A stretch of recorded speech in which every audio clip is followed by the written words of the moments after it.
با نام خداوند بخشنده و مهربان و نهایت با رحم. السلام علیکم تماشاگران عزیز، برادران و خواهران و دوستداران شبکه کاروان عمر.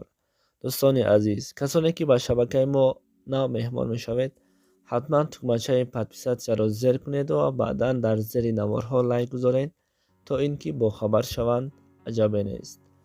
بر همه ما و شما معلوم است که از دیروز تا امروز الکی یک روز گذشت، اما در صحیفه های اجتماعی تا همین وقت درباره مرگ سراینده تاجیک دمیربک اولیموف نوارها کرده ایستاده اند و بعضی نوارها را میبینیم که منتج هایی که نسبت اوریه ها و چنین نوشته شدند که سبب مرگ دمیربک انیق شد و همچنین سخنهایی به اساس، سخنهایی که هیچ یگان منطق و مضمون خاص ندارد نسبت همین مرحوم کرده ایستاده ایم.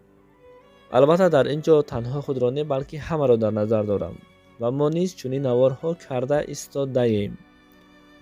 برادران عزیز، بیشک بر همه ما و شما معلوم است که هر یک نفس چشنده مرگ است. هر یک نفس مرگ را میچشد. اما چرا که ما وقتی نوارهای را میبینیم بعدا میگوییم که سبب مرگش انیق شد، این خیل شد، آن خیل شد. فراموش نکنید که هیچ چیز به اساس نیست. همه را که وقت ساعتش که آمد میمیرد. وقتی ساعت این سراینده تاجیک یعنی رحمتی دمیربک اولیموف که رسیده بود، هنگام افت و هلاکت جان خود را از دست داد. لازم نیست که دیگر ما نویسیم سبب مرگش انیق شد، این خیل شد، آن خیل شد و هر گونه سخنهایی که مضمون ندارد.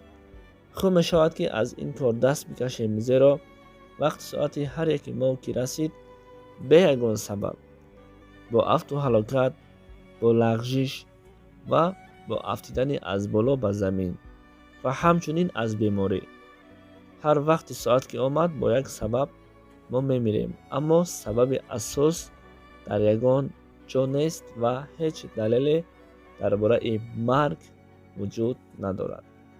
کی باشد، در چگونه حالت باشد، همه ما میرنده هستیم و میمیریم. خدا نگهبانتون.